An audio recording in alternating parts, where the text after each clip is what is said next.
Hi there, welcome back to the YouTube channel. Please hit the subscribe button, hit the like button, because I record this, I've got 145 followers, so, I'd like to go up again, but please, if you can, hit the button. Anyway, today's deck tech. I've realised something playing MtGO recently.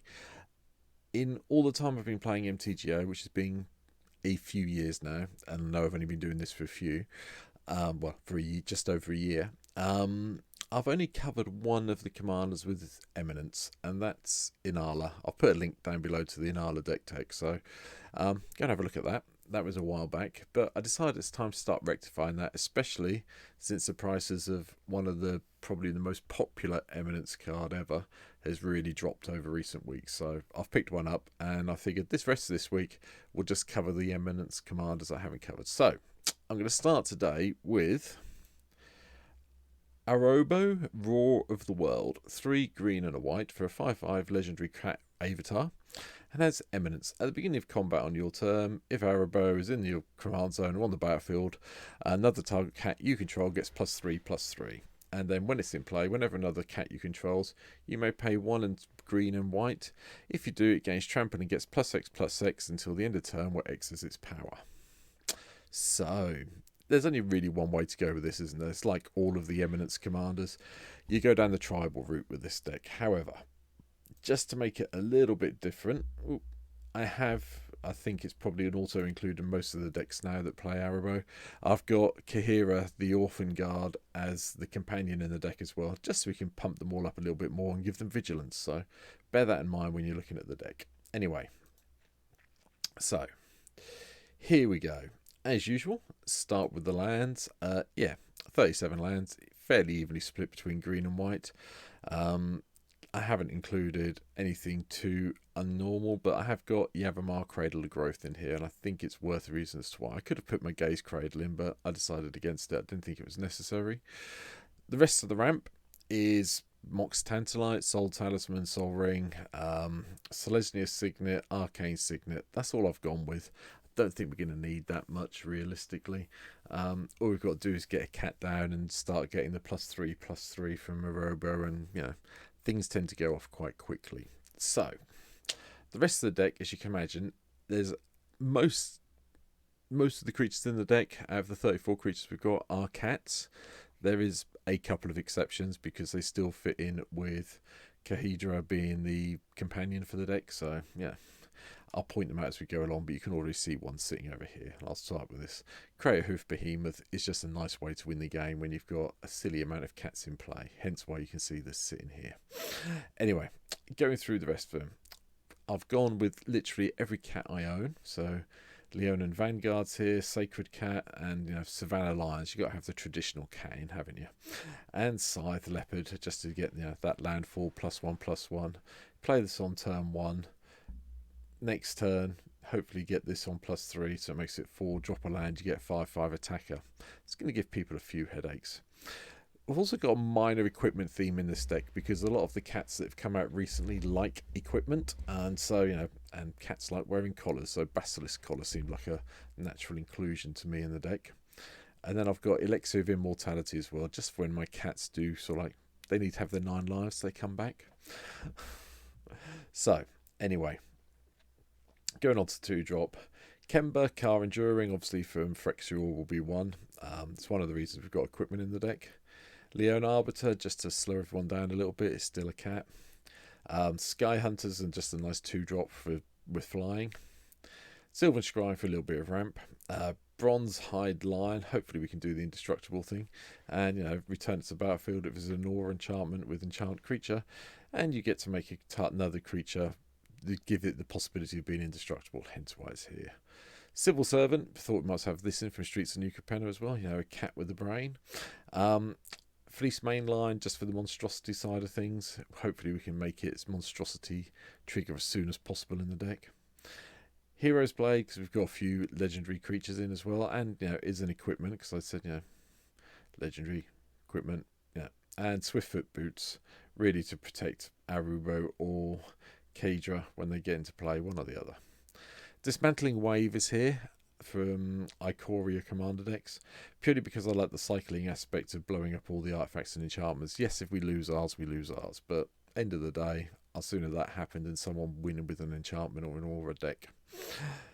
I'm still trying to do the whole win with Halo Fountain, so it's here again, even though it produces citizens that aren't cats, but cats have got to eat something, maybe. I don't know. Leon and Lightbringers here gets +1/+1 when it's equipped, which should be fairly straightforward. Prava for the extra pump to the creature tokens. We do have ways of making cat creatures, Kemba springs to mind to start with, so it seemed a worthwhile include having Prava in it, plus they're a cat, so makes sense. Sky Hunter Strike Force, as long as we've got a commander, all other creatures we control have melee, so that's very useful. Brimaz makes cat token soldiers when it attacks. The other version of Kemba, the Car Regent, is also here as well, and hopefully we'll equip some of the equipment to this so we can get the extra cat tokens. And the Kemba Sky Hunter, just to gain some life, and it's another flying creature. Sky Hunter Skirmish is also in Double Strike. Get some equipment on that will be very painful for our opponent very quickly. Feline Sovereign, just so we can get the ramp on the go, +1/+1 and have protection from dogs. I'm not quite sure why we need that, but it's a second ability. Whenever one or more cats control deal combat damage to a player, destroy up to one target artifact or enchantment that player controls. So it gives you a little bit of removal, which is useful. Jeweled Thief is just a vigilance big guy, although the treasure token they produce when they come into play can be helpful. Pouncing Jack Cheetah, just because it's got flash. Pride Sovereign, there you go. +1/+1 for each other cat you control, and then you can exert it to create a couple of cat tokens. Miri Cat Warrior is also here. Forest Walking, Vigilance, First Strike, nice. Hence one of the reasons we do have Yavimar Cradle of Growth in the deck, so we can just make sure we can always get through with Miri. Prowling Ceropod, just to make sure that we can keep all our stuff from being countered. And then a few bits of equipment. So I've gone with Sword of Forge and Frontier, just so we can do the extra land and maybe the exile bit. Home and Hearth for the exile target creature. Don't need to do that. Then search your library for a basic land card. That's what we're really interested in, is searching out the land.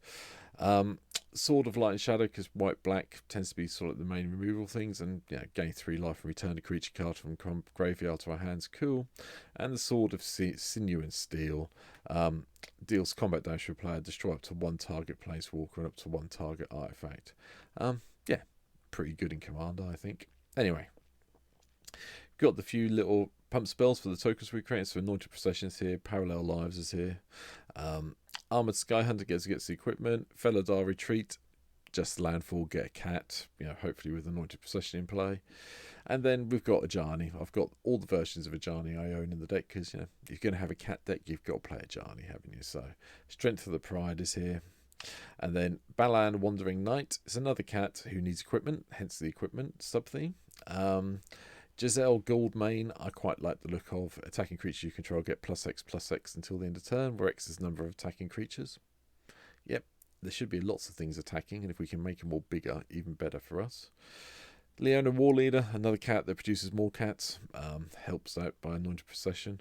And Trove Warden. Trove Warden's a recent thing I've picked up on, and I've quite enjoyed it so far. The landfall side of it, and especially when we've got some of our things removed, is actually really quite nice.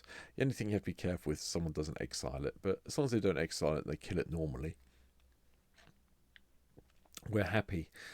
Next version of Ajani is the Great-Hearted. Gives all our creatures vigilance, gains some life, puts some +1/+1 counter on each creature and loyalty counter on each other planeswalker. And Helm of the Host. If you're going to play a minor equipment theme, this is one of the first bits of equipment you should really go to in my head. You can equip to anything and get a token copy of it, so yeah. And it's not legendary, so multiple Kembas could be coming into play. Catha's Crusade, because we want to pump our creatures up, and with the amount of token production we have, should be really good. Plus the fact that cats do tend to be a little bit on the weak side, so this is a nice way of making sure they get bigger when you play more of them. Rigor Carousel, also here, +1/+1, and other cats you have control get +1/+1, have lifelink. Comes into play, you get another couple of cats, so basically it's 5 mana for 7 powers worth of lifelinking. Can't really turn your nose up at it. Doubling Season, to make more tokens, or to put more counters on our planeswalkers as we get there. Quizali Slingers, just another way of destroying artifacts and enchantments that might be annoying you. Keeper of the Fables, I didn't realise was a cat, to be fair. I thought it was an elemental. But hey, whenever one or more non-human creatures you control deal combat to a player, draw cards. So, might get a few card draws off it. And Overrun, another way of just going, let's win the game with all the cats we have in play, I'm hoping. And then, obviously, Ajani, Mentor of Heroes, is here as well. If you can get to the -8 and do 100 life, fair play to you. If you get to the +1 and distribute 3 +1/+1 counters, even better. Jareth, Leon and Titans, the biggest, second biggest cat I think around, so hence why they're in here. And Jedit, Ojin of Ephra. This is the other reason we have Yavimar in here.